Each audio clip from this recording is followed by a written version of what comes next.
Bueno, continuando con el programa, vamos a hablar de déficit nutricional en el paciente con diabetes. ¿Qué hacemos con la pérdida de masa muscular? Para eso tenemos a la licenciada Claudia Bordón. Ella es licenciada en nutrición, tiene una maestría en nutrición clínica y salud pública, está especializada en salud pública, es nutricionista del Grupo Británico y es docente de grado y de posgrado. Adelante. Bueno, muy buenos días a todos. Para mí es un honor estar acá. Y siempre celebro estas actividades multidisciplinarias porque tanto nosotros los nutricionistas aprendemos muchísimo de los médicos y bueno, creo que nosotras también las nutricionistas le podemos em, enseñar algunas cosas de lo que nosotros hacemos en el día a día y bueno, y creo que ese siempre es el mensaje y en este taller creo que ese también es el mensaje de este enfoque multidisciplinario para que tengamos buenos resultados con los pacientes. Muchas veces estos pacientes con diabetes, obesidad o diabetes que cursa con obesidad, las nutricionistas o los nutricionistas generalmente somos más mujeres, por eso digo las nutricionistas, somos la primera puerta de entrada. O sea, un paciente con obesidad llega a al nutricionista para empezar el tratamiento. Y es muy importante que los licenciados en nutrición tengan ese enfoque también de trabajo multidisciplinario, no que trate de resolver el problema solamente con dieta, porque lo sabemos y en la práctica también vemos que el enfoque debe ser llevado desde varias aristas para que tengamos buenos resultados. Bueno, hoy voy a hablar sobre los déficits nutricionales que puede tener el paciente con diabetes y específicamente me voy a centrar en lo que es la pérdida de masa muscular. Bueno, esto ya se habló, que hoy en día ha avanzado mucho el conocimiento de los distintos tipos de obesidad, entender bien esto, no solamente centrarnos en la cantidad de masa grasa, sino su distribución, su función y tener el enfoque del nuevo término de obesidad que está relacionado a la adiposidad, nos va a ayudar a entender mejor al tipo de paciente, fenotipificar mejor al paciente y obviamente al hacer un mejor diagnóstico, nuestro enfoque de tratamiento va a ir mejor direccionado. Entonces, esto ya se habló de los distintos tipos de tejido adiposo y cómo hoy en día tenemos distintos fenotipos de obesidad y bueno, y creo que hacia ahí vamos todos ya en la actualidad y bueno, y en el futuro ese sería el enfoque. Bueno, este es un resumen de algunas causas que podría llevar a déficit de micronutrientes en pacientes con obesidad y cuáles podrían ser los déficits de micronutrientes que más se pueden encontrar en este tipo de pacientes. Generalmente en la práctica no se suele pedir o sea, no se suele pedir dentro de una rutina déficit de micronutrientes y lo que se está viendo, se está diagnosticando más estos déficits de micronutrientes muchas veces son en pacientes que van a ser candidatos a una cirugía bariátrica, entonces ahí es donde ya pre-cirugía bariátrica ya se empiezan a detectar estos déficits en los pacientes y con más razón post-cirugía bariátrica el déficit de estos micronutrientes es mayor. Algunas causas que llevan a déficit de micronutrientes, sabemos la pobre calidad de la dieta del paciente con obesidad. Generalmente sus dietas, la dieta es basada en alimentos ultraprocesados, que eso sabemos que tiene una densidad pobre en nutrientes. Y bueno, y hoy en día también que está todo ese boom en contra de las frutas, que no hay que comer frutas, que las verduras, que los carbohidratos, que todos los tipos de dietas que se están promocionando mucho en las redes sociales. Bueno, hoy en día el paciente llega a consultorio y tiene miedo para consumir frutas, pero no hacía un panificado, ¿verdad? Pero se está creando como toda esa obsesión. Entonces, obviamente, sabemos que las frutas y las verduras son nuestra principal fuente de micronutrientes y al no consumirlo podemos tener déficit. También sabemos que el paciente con obesidad tiene requerimientos aumentados de nutrientes, por un lado por el peso corporal y por otro lado también por el tejido adiposo. Sabemos también que el tejido adiposo es como que retiene ciertos micronutrientes que puede generar un déficit como la vitamina A y D. Y también el paciente puede tener alteraciones en el metabolismo y también puede tener alteraciones en la absorción, como les dije, en el caso de la cirugía bariátrica.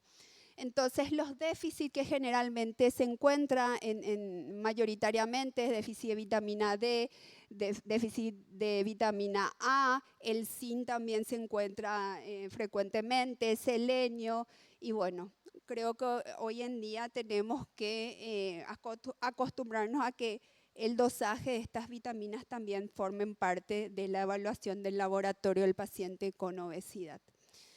Bueno, esto ya se habló, ¿verdad? Que la diabetes y la obesidad es un combo peligroso. Ambas aumentan muchísimo el riesgo de otras enfermedades y por lo tanto su diagnóstico y tratamiento precoz va a llevar a reducir los riesgos de morbimortalidad. Esta es una revisión muy interesante del 2023 que analiza la relación entre diabetes y sarcopenia. Bueno, y se está viendo de que la fragilidad y la sarcopenia están emergiendo como una tercera categoría de complicaciones de la diabetes y que la prevalencia de sarcopenia es significativamente mayor en personas con diabetes que en los individuos sin diabetes, con un odds ratio de 1,55.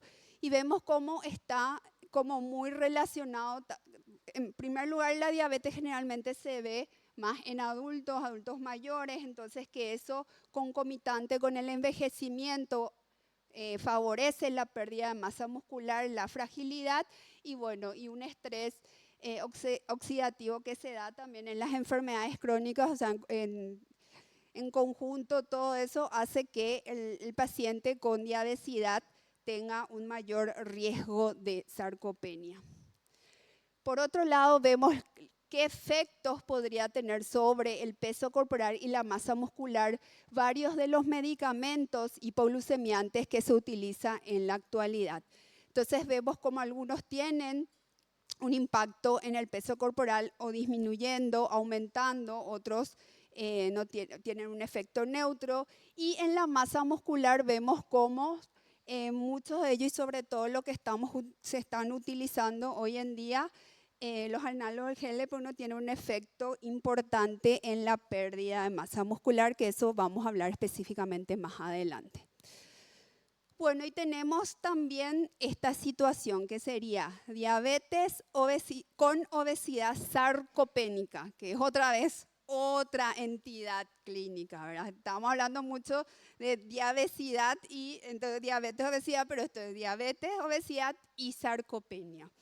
Entonces, por ende, buscar esto es muy importante en los pacientes, ¿verdad? Y esta situación se da o sea, estos serían los factores causales, ¿verdad? La obesidad, la falta de ejercicio, la pérdida de motivación para el ejercicio, y bueno, y eso conlleva a una pérdida de masa muscular, que sabemos que es el tejido diana por el tema de la insulina, y una resistencia a la insulina, que eso va a generar menor captación y utilización de la glucosa al aumento de la masa muscular. Bueno, este era un videito que nos sale. Bueno, acá estaba haciendo toda la evaluación de sarcopenia, que después el doctor nos va a mostrar. Ahí está mi videito. Entonces, lo que es la velocidad de la marcha, la fuerza de aprehensión, la batería también de evaluaciones, la medición de la composición corporal por bioimpedancia. Bueno, ella es mi mamá. Ella es mi mamá. Y bueno, en mis ojos estaba un paciente con diabetes y una obesidad sarcopénica. Entonces, bueno, me parecía, ¿verdad? Que sí, pero hasta que le agarré, le medí y le demostré para que me crea y que para que pueda acceder a hacer ejercicios. Hoy en día ella hace actividad física hace ya un año, 3 veces a la semana, pero bueno, fue la única forma que logré que me haga caso, porque famoso en la familia nadie te hace caso, ¿verdad? Entonces, fíjense cómo ella ya no tenía equilibrio, ella al levantarse no pudo hacer en la evaluación el hecho de levantarse de la silla sin ayuda. Entonces, bueno, y estos son sus datos. ¿Verdad? Todo lo que es la masa muscular salió baja, esta parte salió baja, el test de la velocidad de la marcha. Uy, sí, ahí. Bueno, el primero, el tamizaje, la sarcopenia, la fuerza, el test de la silla que no pudo hacer y bueno, y ella tuvo un diagnóstico, ella es diabética y tuvo un diagnóstico de obesidad sarcopénica, ¿sí? Bueno, atrás. ¿Me puedes poner? Ahí, ahí. Bueno, entonces ahora les voy a hablar sobre esta conferencia que fue presentada el año pasado en el Mundial de Obesidad. Entonces la doctora Débora Bade habló sobre la composición corporal y estos cambios en composición corporal y el uso de los medicamentos antiobesidad. Fue una conferencia muy interesante, entonces le traigo tal cual presentó la doctora. Bueno, esto ya se habló, ¿verdad? Los métodos que hoy en día tenemos como herramientas para medir composición corporal, algunos son más con fines de investigación, otros sí lo podemos utilizar más en la práctica clínica. Yo tengo experiencia con la utilización de bioimpedancia de grado médico, porque eso también es importante entender el tipo de bioimpedancia que tenemos y bueno, y cuáles son las limitaciones y cómo entender los datos que arroja, ¿verdad? Acá tenemos una bioimpedancia de grado médico también, que los que se quieran medir y evaluar aparte el índice de masa corporal y la circunferencia de cintura, cómo están en cuanto a composición corporal. Las bioimpedancias de grado médico lo que generalmente son multifrecuencias y nos dan otros datos adicionales, medición de agua corporal total, extracelular y también nos da valores de viva y de ángulo de fase. Este ángulo de fase es muy interesante utilizar en pacientes con obesidad, en pacientes post cirugía bariátrica, porque es un indicador independiente del peso de estado del paciente y nos puede indicar de que esa pérdida de peso del paciente está siendo saludable. Tuve experiencia de pacientes post cirugía bariátrica que si uno le pone en la balanza bajó 5 o 7 kilos entre consultas, pero al hacer la bioimpedancia y medir ángulo de fase te sale un ángulo de fase bajísimo. Y al ir indagando, ese paciente no estaba haciendo ejercicio, no estaba tomando toda la suplementación proteica y bueno, entonces ese paciente, por más que en la balanza tuvimos 5 o 6 kilos menos, esa pérdida de peso no fue una pérdida de peso saludable. Entonces lo que buscamos es que ese paciente pierda peso, gane salud, no que pierda salud. Bueno, entonces sabemos todos los efectos positivos de la masa muscular, que no me voy a detener en eso porque seguro que van a hablar más adelante. Y así como dijo la doctora Tati, también todo tratamiento de pérdida de peso, esa pérdida de peso es parte grasa y parte masa muscular. Algunos pueden tener un efecto mayor, otros menor, y la idea es que esa pérdida de peso sea lo menos posible. Acá la doctora mostró un gráfico en el cual compara la pérdida de peso, la pérdida de masa grasa y la pérdida de masa libre grasa, masa magra, con la restricción energética. Y vemos cómo acá por un lado es El amarillo es la restricción calórica y con ejercicios de fuerza. Y el verde es solamente la restricción calórica. Entonces vemos el impacto en la masa libre de grasa. Entonces vemos que con la restricción calórica, solamente sin acompañar con ejercicio de fuerza, hay una pérdida de masa muscular. Sin embargo, al acompañar todo tratamiento de pérdida de peso con restricción energética y ejercicio de fuerza, inclusive se genera un aumento de masa libre de grasa. Y hablaba también en su presentación de la importancia de medir en kilos esa pérdida de peso y no en porcentaje, porque al variar el peso, eso también puede variar el porcentaje.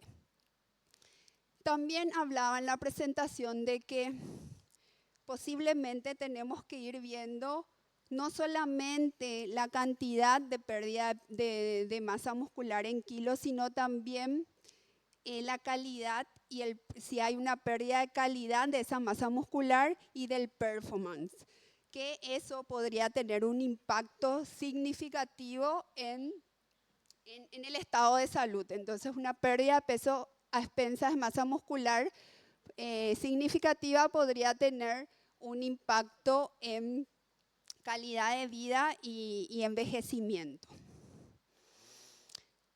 También mostró este gráfico en el cual compara el uso del liraglutide con ejercicio. Entonces vemos el naranja es solamente ejercicio, no, el verde es ejercicio, el naranja es ejercicio y el fármaco, y el celeste es utilización solamente del fármaco.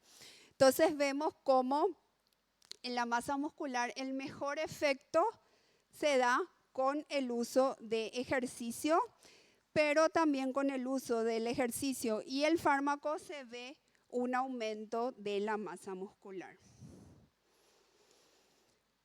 Y también habló de esto, de que como estamos en el boom de medicamentos para tratamiento de la obesidad, bueno, se está estudiando un medicamento que puede activar también los receptores, generando y aumentando la masa muscular, que no sé si el doctor va a hablar de eso, pero para no spoilearle, entonces no me detengo. Y bueno, y el enfoque tendría que ser esto, la actividad física con el uso de los fármacos y con una dieta en el cual genere la menor pérdida de peso posible. Y al finalizar su presentación, la doctora dejó en el tintero estas preguntas. Si va a tener un impacto en la actividad diaria y en la calidad de vida de los pacientes esta pérdida de peso. Si esta pérdida de peso y de masa muscular utilizando los nuevos fármacos análogos del GLP-1 podría alterar la calidad de esta masa muscular, y si los ejercicios de resistencia podrían disminuir esa pérdida y hasta qué punto. Y hasta qué punto podría ser aceptable esa pérdida de masa muscular. Generalmente se habla de un 20%, que no sea una pérdida de peso de masa muscular, una pérdida de masa muscular más del 20%. Bueno, ¿y qué hacemos con esa pérdida de masa muscular? Bueno, proteínas, ¿sí? Entonces, las proteínas van a ser un aliado, aparte del ejercicio, como les mostré, para que se disminuya esa pérdida de masa muscular. Y bueno, en los últimos años han cambiado las recomendaciones de consumo de gramos de proteínas por kilogramo de peso. Cuando yo estaba en la facultad, hace muy poco tiempo, aunque acá ya están mis alumnos, nosotros decíamos que el requerimiento de un adulto mayor en el envejecimiento era de 0,8 a 1 gramo por kilogramo de peso de proteína. Bueno, hoy en día las recomendaciones cambiaron de 1 a 1,2 gramos. Esto es una población sana.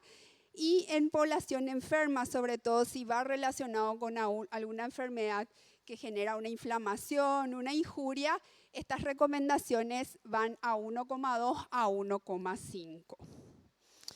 Bueno, cuando hablamos de las proteínas, que nos encantan las nutricionistas, bueno, ahí tenemos que tener en cuenta la calidad proteica, el valor biológico y otros indicadores de calidad proteica como el PDCAS, el DIAS, que están relacionados a todo lo que es también la biodisponibilidad y la absorción de esa proteína.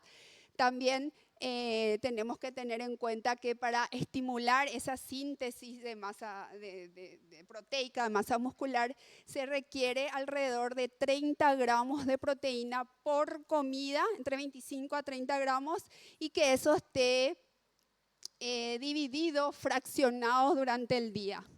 ¿Tienen idea de cuánto es 30 gramos de proteínas? Es proteínas, no carnes. ¿Tienen idea? ¿Quién me dice dónde?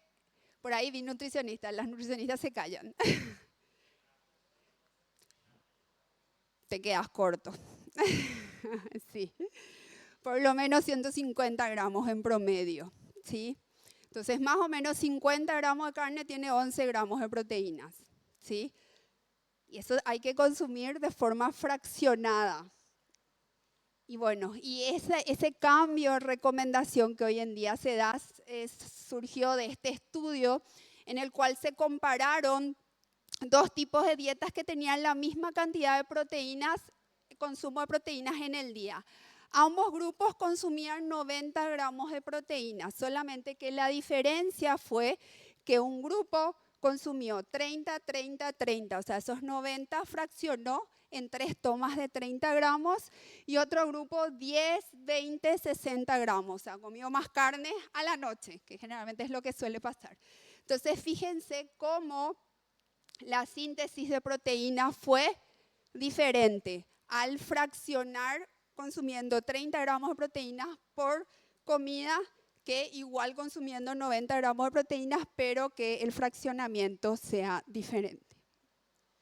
Bueno, entonces por eso, cuando vamos a elegir las proteínas, así como no todos los carbohidratos son iguales, no todas las fibras son iguales, no todas las proteínas son iguales, no todas las grasas son iguales, generalmente a todos los macronutrientes le queremos poner en la misma bolsa y sabemos que no es así. Entonces, cuando vamos a elegir una proteína, tenemos que ver su digestibilidad, su cinética absortiva, su composición de aminoácidos y sobre todo con un enfoque de masa muscular, es la cantidad de leucina que tiene. ¿Qué hay sobre el whey protein? ¿Usamos, no usamos? ¿Se recomienda, no se recomienda? Bueno, en este artículo habla de que no existe una dosis consenso a utilizar, pero de acuerdo a la evidencia científica, la ingestión de 25 a 30 gramos de proteína de suero de leche, por lo menos una vez al día, puede ser de utilidad evaluando la tolerancia y consumo de proteínas para ajustar su dosificación. Este doctor también dio una presentación súper interesante en el Mundial de Obesidad el año pasado.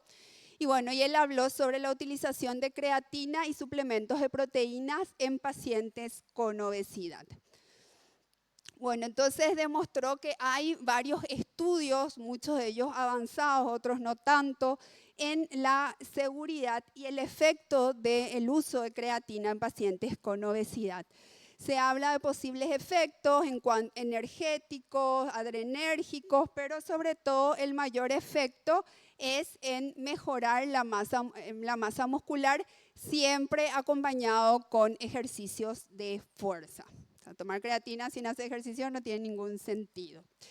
Y en cuanto a la utilización de suplementos de proteínas en pacientes con obesidad, entonces se habla que podría tener un efecto térmico, metabolizar una proteína gasta más energía que metabolizar otro nutriente, eso es el efecto térmico en las proteínas, puede generar menor lipogénesis y es un alimento de alta densidad de nutrientes. También sabemos que genera mucha saciedad y favorece, previene esa pérdida de masa muscular bajo tratamientos de restricción energética. Bueno, hay varios estudios que hablan de eso y la utilización de una dieta proteica podría tener estos efectos saludables. Entonces también repone el balance nitrogenado, que es muy importante, y deja como estas recomendaciones que en pacientes que estamos en un tratamiento para perder peso, la recomendación de consumo de proteína sería de 1,4 a 1,6 gramos por kilogramo de peso. Bueno, y algunos mensajes que él establece de que la creatina como suplementación podría ser seguro. Todavía no hay muchos estudios en pacientes con insuficiencia renal. No hay efectos de la creatina en el gasto energético. La proteína juega un papel importante en la pérdida de peso, en preservar esa masa muscular y en generar saciedad. Y esto es como un resumen que generalmente tenemos como intervención en pacientes con sarcopenia. Un correcto aporte energético, unas proteínas entre 1,2 y 1,5, aminoácidos incluyendo leucina, hidroximetilbutirato, glutamina, creatina, también la utilización del omega 3, vitamina D, acompañado de otras multivitaminas y obviamente todo el enfoque multimodal que sería ejercicio, farmacoterapia y nutrición. Entonces, nuestro paciente Carlos, generalmente acá hay algunos indicadores que nos puede dar algunos indicios de que el paciente podría no cubrir su requerimiento de proteínas y que podría estar perdiendo masa muscular. Bueno, ya tiene 52 años, ya la edad es un factor de riesgo, no realiza ejercicio, una dieta poco saludable. Bueno, y tenemos acá sus parámetros antropométricos, que ya se habló bastante de eso. Y bueno, y lo ideal es para tener un mejor diagnóstico al paciente, acompañar con métodos más avanzados. Esto es un informe de una bioimpedancia, que es la bioimpedancia que está acá. Entonces, donde ahí sí determina que el paciente tiene buena musculatura, pero en sus controles vemos esto. Vemos que perdió peso, vemos que ganó porcentaje de masa grasa, pero eso porque está en relación a su peso, no es que ganó grasa, sino el porcentaje, eso hay que ver en kilos, y vemos cómo la masa musculoesquelética en kilogramos bajó.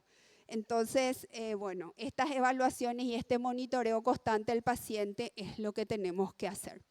Y para ir terminando, algunos mensajes para llevar a casa. La diabetes, la diabetes, la hiperglicemia son comunes en personas con obesidad con resistencia a la insulina y su aparición puede exacerbar las alteraciones prooxidativas e inflamatorias, así como la disfunción mitocondrial. Estas anomalías pueden intensificar y promover la pérdida de masa muscular y las alteraciones funcionales. La masa muscular baja o en declive está emergiendo como un factor pronóstico negativo asociado a una mayor morbilidad, mortalidad en pacientes obesos con diversas complicaciones. Es necesario diagnosticar la presencia de sarcopenia, de obesidad sarcopénica y sus factores de riesgos. Y bueno, y para terminar les quiero invitar a nuestros congresos. Vamos a tener 2 congresos de nutrición, uno en Ciudad del Este y otro acá en Asunción, que es el del Congreso Paraguayo de Nutrición. Acá están mis datos para lo que necesiten, para una evaluación de obesidad sarcopénica, para lo que necesiten. Entonces a este correo o al Instagram me pueden contactar. Muchas gracias. Muchas gracias, licenciada Claudia. Ya les veo a todos comprando su proteína al salir. Bueno, anuncios importantes. 1, todos tienen que anotarse con la doctora Vanessa, que está a la entrada, para que les pueda llegar su certificado del taller. 2, está el puesto InBody, ahí donde van a hacer medición de la presión arterial, estatura, peso, índice de masa corporal y composición corporal en tan solo 5 minutos. Así que de a poquito, de a uno, se puede ir acercando a hacerse. 3, Se pueden ir sirviendo también de a poquito. Atrás hay café, agua y algo para picar. ¿Sí? Bueno, siguiendo con nuestra mañana recargada de mucho conocimiento, le tenemos al doctor Federico Fariña. Él es especialista en diabetología, equipo técnico del Programa Nacional de Diabetes.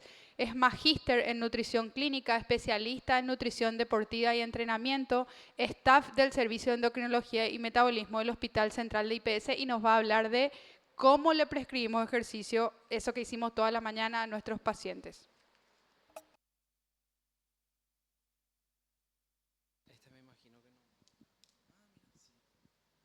Hola.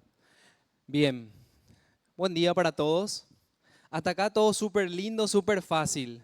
Te aplicas tu medicamento, bajas de peso sin hacer esfuerzo. Te dan tu plan relativamente, tampoco implica esfuerzo porque no hay nada más placentero que comer. El verdadero desafío que tenemos todos a la hora de encarar un paciente con diabetes y obesidad o cualquiera de estas patologías por separado, la mayoría tienen juntas, es el momento de prescribir la actividad física, porque acá sí hay que quemar las calorías, esto implica un esfuerzo y esto es lo realmente complicado. ¿Se acuerdan de cuántos payasitos, cuántas lagartijas hicieron? Bien, enseguida vamos a ver un estudio y ustedes van a sacar sus propias conclusiones de su pronóstico en los próximos años. Bien, esta es la agenda que preparé para compartir con todos ustedes. Bien, todos ya sabemos que para prescribir la actividad física siempre tenemos que hacer los pasos básicos para prácticamente todo. Entonces nuestra historia clínica debe ser completa. Hay que indagar todos los antecedentes personales, también los familiares, enfocándonos sobre todo a enfermedad cardiovascular. La duración de la diabetes, si bien parece un simple número, es demasiado importante porque eso ya me predice el perfil de medicamentos que va a requerir el paciente y además las complicaciones que puede llegar a presentar, y justamente esas complicaciones pueden ser un inconveniente a la hora de indicar actividad física. Por eso es muy importante tener en cuenta la duración de la enfermedad. Y por supuesto no queremos perjudicarle a ese paciente o desencadenarle alguna cardiopatía isquémica. Entonces es importante indagar la presencia de síntomas como dificultad respiratoria, dolor torácico y palpitaciones. Esto no me está funcionando.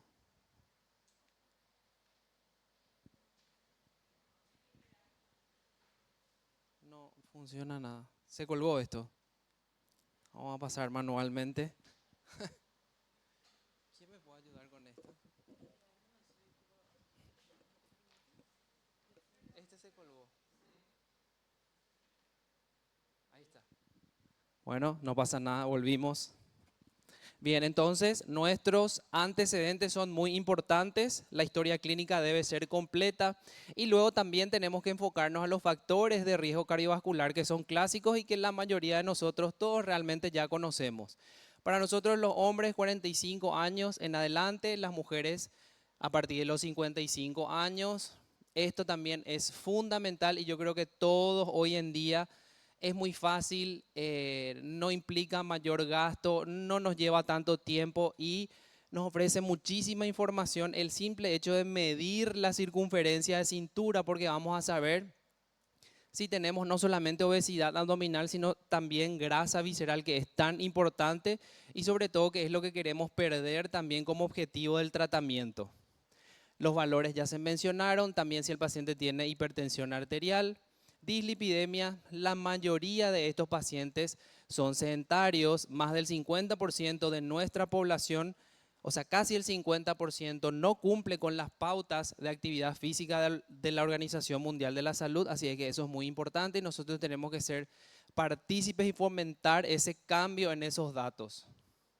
Bien, las evaluaciones complementarias, por supuesto, la presión arterial, el laboratorio básico, glucemia, hemoglobina glicada, porque no es lo mismo indicar actividad física a un paciente con buen control metabólico y a uno que está con mal control, con una hiperglucemia, incluso más de 250. Si es un paciente con diabetes, es importante tener en cuenta ese valor porque probablemente no sea un momento adecuado para que realice actividad física. El electrocardiograma, entonces, si hay síntomas o múltiples factores de riesgo y en algunos casos, en mayores de 50 años sobre todo, o si notamos signos, el paciente refiere signos de enfermedad vascular periférica, el índice tobillo-brazo también puede ser útil. Probablemente creemos que la ergometría tenemos que pedirles a todos, pero esto no es así, no es obligatoria para todos. Se recomienda si el paciente tiene más de 40 años y múltiples factores de riesgo, síntomas sugestivos de isquemia, historia de enfermedad cardiovascular y si nosotros le queremos indicar sobre todo un ejercicio vigoroso.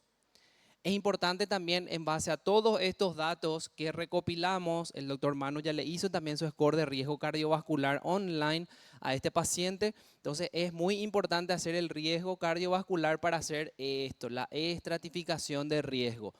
El paciente va a tener bajo riesgo si es joven, no tiene comorbilidades ni síntomas, el electrocardiograma es normal y no tiene ningún síntoma. Riesgo intermedio y alto riesgo ya empieza a cambiar según la edad, según los factores de riesgo, según las anomalías que se presenten en el electrocardiograma o en el ITV y según la presencia e intensidad de los síntomas. Pero al paciente con diabetes tenemos que considerarle, sobre todo con más de 40 años, con un riesgo moderado o alto. Entonces, bajo riesgo para nosotros prácticamente no existe. Y esta es una sigla que quiero que recuerden todos a la hora de prescribir la actividad física, FIT. Entonces tenemos que cada una de las letras significa algo que nosotros tenemos que tener en cuenta a la hora de prescribir la actividad física. Entonces, frecuencia 3 a 5 veces por semana.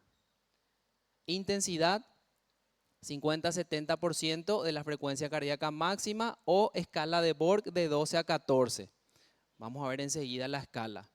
El tipo puede ser aeróbico o de fuerza muscular. Es muy importante también recordar e indicar a los pacientes que por lo menos una vez a la semana realice actividad o ejercicios de flexibilidad. Un día a la semana tenemos que hacer flexibilidad todos, porque a medida que envejecemos las articulaciones pierden o se vuelven más rígidas y pierden la flexibilidad y cada vez nos volvemos más dependientes y eso es lo que queremos evitar. Y el tiempo, más de 150 minutos semanales para prácticamente todos, 300 minutos si es que tenemos otros objetivos, pero generalmente así solemos indicar. ¿Quién indica actividad física en el consultorio? Si pueden levantar la mano. Yo creo que el 40% y les entiendo al resto porque no hay tiempo. No tenemos tiempo realmente para indicar. Entonces es bastante complicado y siempre hacemos caminata todos los días, 30 minutos, 5 veces por semana. Terminó nuestra indicación. Entonces la idea es usar ejemplos y sobre todo ver los estudios para saber y ser un poquitito más precisos a la hora de indicar esta actividad física. Bien, existen varias formas de evaluar al paciente. Yo no tengo espacio físico, yo no tengo una caminadora, yo no tengo la máscara para medir gases, entonces yo no le puedo hacer VO2 max. Entonces ya tengo una dificultad, pero es muy importante el VO2 max porque hoy en día es considerado un predictor de longevidad. Fíjense cómo las personas sedentarias disminuye la expectativa de vida cuando uno no cumple las pautas de actividad física en comparación a aquellas que realizan actividad física y mientras más intensa y mejor sea tu fitness cardiorrespiratorio, es decir, que se va a traducir en tu VO2 max, tu expectativa de vida es muchísimo mayor. Y fíjense, entonces VO2 max hoy en día es considerado un predictor de salud. Me gustó este estudio porque dice que un aumento del 6% del VO2 max ya aumenta la expectativa de vida. Y, ¿sí? Y todos prácticamente estamos involucrados en la salud pública, viendo pacientes de instituciones públicas, pero hoy en día también nosotros formamos parte de esa salud pública, por lo que tenemos que tener en cuenta el término, o sea, dos términos en los que afecta en este tipo de enfermedades, sobre todo si van en conjunto. Los años de vida perdidos, eso se traduce en disminución de la expectativa de vida, y años de vida con discapacidad. Entonces, estas enfermedades o pueden hacer que vivamos menos y si no nos quita años de vida, nos quita calidad de vida a nuestros años. Entonces es muy importante tener en cuenta eso porque en algún momento también somos pacientes en el sistema, sobre todo nacional de salud. Y nuevamente, el VO2 max y la amplitud, perdón, la aptitud cardiorrespiratoria. Este sería el gráfico de alguien que no tiene un entrenamiento, una capacidad aeróbica sobre todo desarrollada. Entonces, también se vuelve más dependiente en cierta medida y eso es lo que tenemos que ir cambiando y sobre todo, si nosotros empezamos ahora, el impacto de lo que nosotros hacemos ahora se ve recién en 10 a 20 años. Entonces, nosotros ser ejemplos y empezar a insistir con los pacientes. ¿Quiénes hicieron menos de 10 lagartijas? Si pueden levantar la mano, de los que hicieron. Muy bien. ¿Entre 10 y 20? Bien. ¿Entre 20 y 30? Bien. ¿Y entre 30 a 40? Yo hice 35. Me esforcé porque yo sé el resultado de este estudio. Es lo que les decía. Fíjense, un seguimiento a lo largo de 10 años de más de 1000 sujetos, se les evaluó la capacidad de poder realizar los push-ups.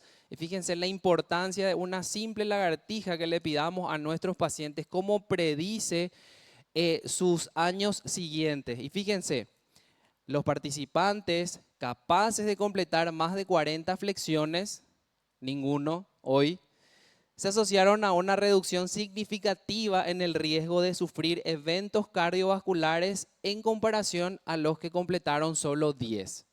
Acá nadie está súper bien, pero tampoco nadie está mal porque nadie levantó cuando pregunté menos de 10.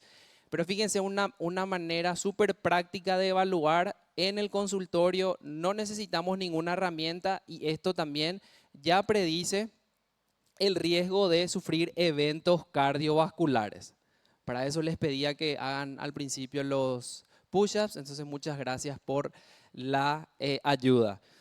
Y este es un test que quiero que recuerden porque es sumamente fácil, replicable, no necesita tantas herramientas, está reconocida y validada por sociedades que se dedican a tratar enfermedades respiratorias, cardiovasculares y metabólicas. Así es que qué mejor test este porque cumple casi todos los perfiles para nuestros pacientes y después en base a eso indicarles la actividad física. Por sus siglas en inglés, 6 Minutes Test Walk. Entonces es el test de la marcha de los 6 minutos. Y fíjense en la infinidad, habían más situaciones en las que podemos solicitar o hacer nosotros este estudio. Fíjense, pre y postoperatorio, sobre todo de cirugía torácica, enfermedades cardiovasculares, respiratorias, neurológicas, musculares y también en pacientes oncológicos y adultos mayores. Es un test sumamente sencillo y siempre yo no puedo con mi pensamiento para APS y que todos podamos aplicar en cualquier parte del país. Obviamente va a tener sus contraindicaciones, no le vamos a hacer este test a aquellos que tengan patología isquémica reciente, sobre todo un mes. Si no tiene una estabilidad hemodinámica, ya sea de su presión o de su frecuencia, si tiene una insuficiencia respiratoria aguda y si tiene fatiga, debilidad, mareos o náusea. Entonces esas serían también las precauciones que tenemos que tener. Esta sería la planilla de la prueba en la que vamos a completar los datos del paciente. Vamos a necesitar su peso, su talla, su presión arterial y es muy importante también saber la medicación previa al test por si eso puede afectar el desempeño. Entonces vamos a hacer una medición basal y prácticamente necesitamos un esfigmomanómetro, un saturómetro, podemos hacer control de la frecuencia cardíaca manual y después ya es con un interrogatorio lo que vamos a ir evaluando y vamos a hacer nuestro control basal al final de los 6 minutos y le damos 5 minutos de recuperación y volvemos a controlar. Esta es la escala de Borg que les mencionaba, es una percepción subjetiva de esfuerzo. Está la versión original que va de 6 a 20, una puntuación de 6 es prácticamente no me esfuerzo en lo absoluto a la hora de hacer actividad física y si llego a 20 quiere decir que el esfuerzo ya es demasiado intenso. Esta es una escala de Borg modificada que va de 0 a 10 y lo ideal sería que el paciente siempre se mantenga en un máximo de 3 en esta escala. Es decir, está tranquilo, como siempre solemos decir, caminata a ritmo de chisme. Puede hablar tranquilamente y no tiene ni siquiera dificultad para respirar. Esto también es muy importante que conozcan las zonas de entrenamiento. Y tenemos 5 zonas de entrenamiento y estos tienen sus particularidades, sobre todo los porcentajes de nuestra frecuencia cardíaca. 220 menos nuestra edad es lo que me da el tope de latidos por minuto al que yo puedo alcanzar. Entonces yo voy ajustando según el porcentaje y zona 1 sería básicamente el recovery, para la recuperación. Entonces terminamos lo que teníamos planificado, nos vamos a un 50-60% de la frecuencia cardíaca máxima. Lo ideal sería siempre entrenar la mayor cantidad de tiempo en una zona 2 que sería suave, pero de larga duración, 60-70% de la frecuencia cardíaca máxima, y las siguientes zonas ya van siendo más exigentes y por ejemplo la zona 5 ya es la zona más intensa, 90-100% de la frecuencia cardíaca máxima. Esto lo ideal sería no llegar y si es que alcanzamos esta zona 5, no mantenernos tanto tiempo en esa zona. De hecho que no podemos luego mantenernos porque es súper intenso. Bien, para que no se compliquen en las casas, yo les traje un test, o sea, el mismo test que les planteo en un formato online. Entonces ahora quiero que los que quieran hacer el test y llevar a la casa esta aplicación online puedan descargar. Entonces nos vamos al buscador y tenemos que escribir Omni, o no es OVNI, es Omni, OMNI Calculator. Entonces el primero que nos sale tiene un símbolo parecido al de Google. Entonces seleccionamos ese primer resultado de la búsqueda. Colocamos 6 espacio MI con colocar, ya nos sale el test de la marcha de los 6 minutos. Y lo que yo hice fue colocar los datos de Carlos. Entonces, masculino, 58 años, 1,67, tenía 106 kilos. Fíjense que si fuese normal Carlos en cuanto a su capacidad aeróbica funcional, su resultado tendría que estar en 477.5. Esto quiere decir que esa es la cantidad de metros que él tiene que caminar en 6 minutos. Me olvidé, no les dije eso. Necesitamos o hacer caminar alrededor de una cuadra, o lo ideal es marcar una parte de 30 metros y ida y vuelta a esos 30 metros. Entonces controlar y si tiene 30 metros, multiplicar 30 por la cantidad de circuitos que hizo para saber cuántos metros caminó, que es muy importante. Y en este caso también ya le ajusta a Carlos su valor en el que si sale menos de 324 metros en 6 minutos, eso ya sería un valor más bajo y su capacidad aeróbica funcional no sería óptima en este caso. Le inventé un dato a Carlos, yo le hice su test de los 6 minutos y me salió que caminó en 6 minutos 290 metros, ¿sí?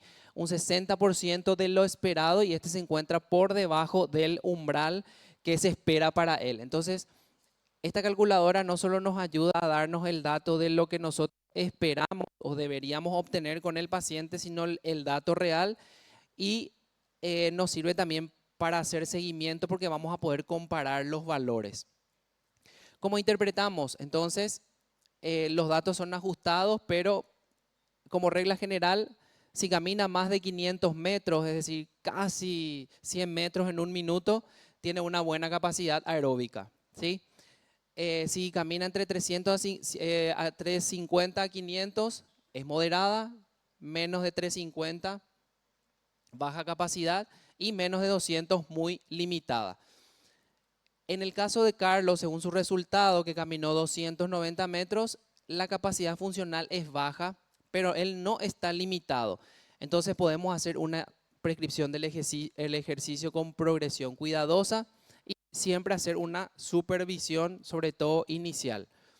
Acuérdense siempre del FIT, entonces tenemos 3 a 5 veces por semana. Siempre recordar que los beneficios de la actividad física se prolongan hasta 48 horas. Entonces, lo ideal sería hacer días, si vamos a hacer 3 veces por semana, que sean días intercalados. No tengo los mismos beneficios si entreno lunes, miércoles y viernes que si entreno de lunes a miércoles, descanso de jueves a domingo.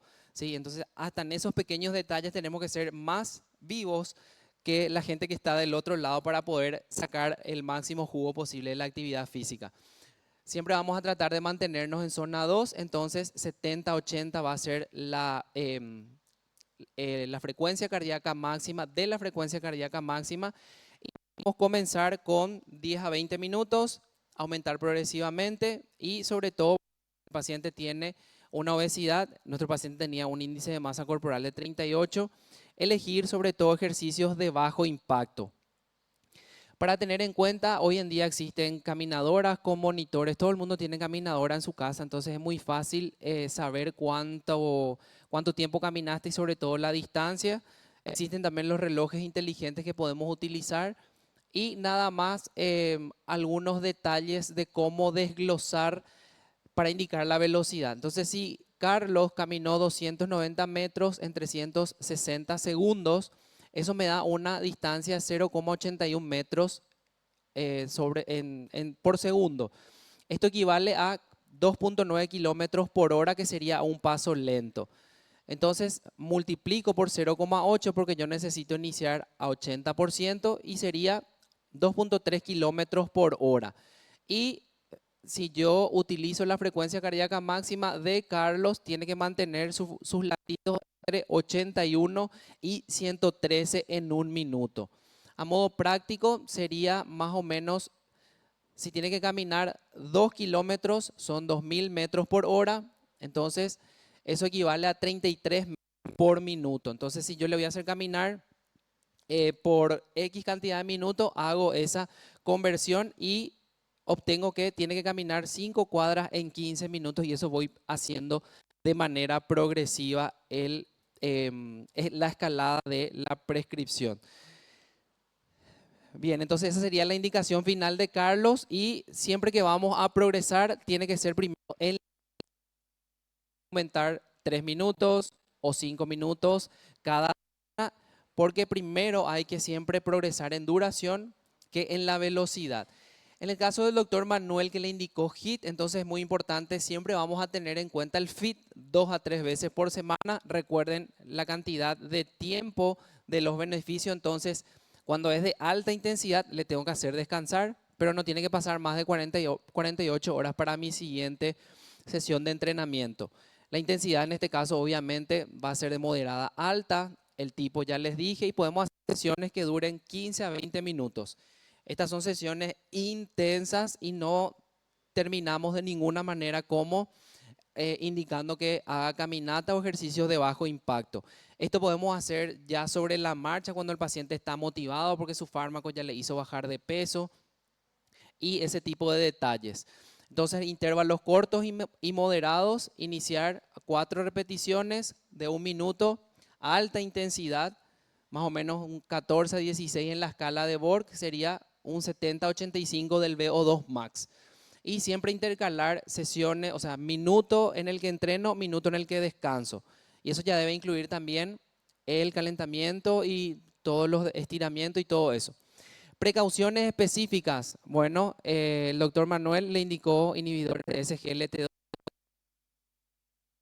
y sobre todo si tiene calambres, el control de electrolitos, sobre todo dependiendo de la sintomatología que presente. La doctora Maga le indicó agonista de GLP-1. Yo solamente quiero encargarles que tengan en cuenta según... Ya estoy terminando igual. Ahí. Bien, si tiene un GLP-1, entonces tener en cuenta el tiempo de vaciado gástrico y la cantidad de tiempo que lleva a metabolizar cada macronutriente. Entonces las proteínas tardan más en digerirse, entonces no consumir alguna proteína. El paciente comete el error de que toma su whey o toma su yogur hiperproteico y se va a entrenar y no puede terminar porque termina vomitando. Eso normalmente se digiere más lento y eso se exacerba cuando utilizamos agonistas de GLP-1. Ninguno le indicó insulina, entonces no le controlamos su glicemia. Y como les dije al principio, sus complicaciones crónicas de la diabetes. Y para terminar, los mensajes que quiero que lleven a la casa, siempre establecer objetivos realistas. Esto es lo más difícil. Al fármaco se adhieren porque ven resultados, eso les motiva, ahí es el momento de pescarle a los pacientes. Comer siempre también, como les dije, da gusto, entrenar no. Bueno, entonces los objetivos siempre tienen que ser realistas, el ejercicio siempre debe ser individualizado. No vamos a lograr nada si no le gusta al paciente lo que le indicamos, entonces hay que ir buscando alternativas hasta encontrar algo que les guste. Evaluación previa vamos a hacer en todos y educar siempre. Eso, yo una frase nomás uso en el consultorio. Se puede perder todo menos masa muscular. Entonces le mostrás su composición y o te está faltando proteínas o te está faltando entrenamiento. Y eso forma parte del acompañamiento y seguimiento. Entonces eso era lo que quería compartir con ustedes. Me pasé unos cuantos minutos. Gracias a todos y sigan haciendo lagartijas.